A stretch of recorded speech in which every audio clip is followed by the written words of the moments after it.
Irvin. Hard to believe I knew Lily and Irvin more than 40 years, which wasn't even half of their lives. They were wonderful parents-in-law, kind, generous, but most of all, the belief that the number one priority was family. Always family. I learned so much from Lily about the care of my children. She opened my eyes to all kinds of foods.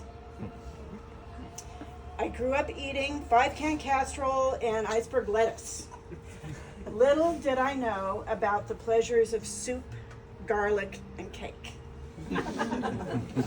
Lily taught me so much about food. What I learned most from her was that food was her expression of love for her family. She always stealthily added an extra ladle of soup in your bowl. She pressed an extra slice of cake or pastry. "It's a light," she would say. The only food we didn't agree on was cherries. She loved cherries. I loved spending time with her by the pool, watching the children laugh and play. Lily was a wonderful grandmother also. Her love for family will follow her grandchildren throughout their lives. I miss her greatly. Irvin was a delight. He was always puttering and fixing things around the house. He was happiest when he was busy. I learned to keep a honey-do list at our house just for Irvin. Loose doorknob? Irvin to the rescue. We shared a love of crossword puzzles also. It was so sad when his eyesight faded over the years. It took away his joy in fixing things, reading, and even watching tennis on TV. I'm sure Mike will talk about, or Martine, about ping pong, but Irvin loved ping pong and passed the love to his children and grandchildren. One of my favorite memories of Irvin was when he and Lily came to my 8th grade classroom to share their stories of the Holocaust. I was so impressed by their willingness to share their story with a group of 14-year-old boys and girls. Have you ever seen a group of 8th grader boys cry? They were all wiping tears as Irvin described his mother's face as she saw him when he returned from the work camp.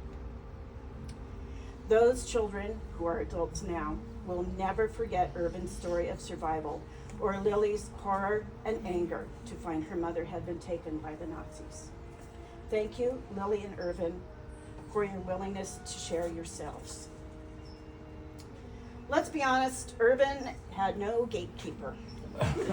There were plenty of times I get angry or upset with something he'd say, but I'm so happy Irvin was able to stay with us the last October and November. It was the silver lining to Martine's surgery and recovery period. It seemed to be a moment out of time. He never fell, which I was scared he'd hit the tile floor and get injured. He shared stories over and over. He went with Mike to the senior center and flirted with the ladies. They adored him. Each lady he spoke with spoke different languages: Spanish, German, French, English. They'd bring him little treats. He had a different audience every day. It was also a special time because Andrew was staying with us, and Irvin treasured that unexpected time with him.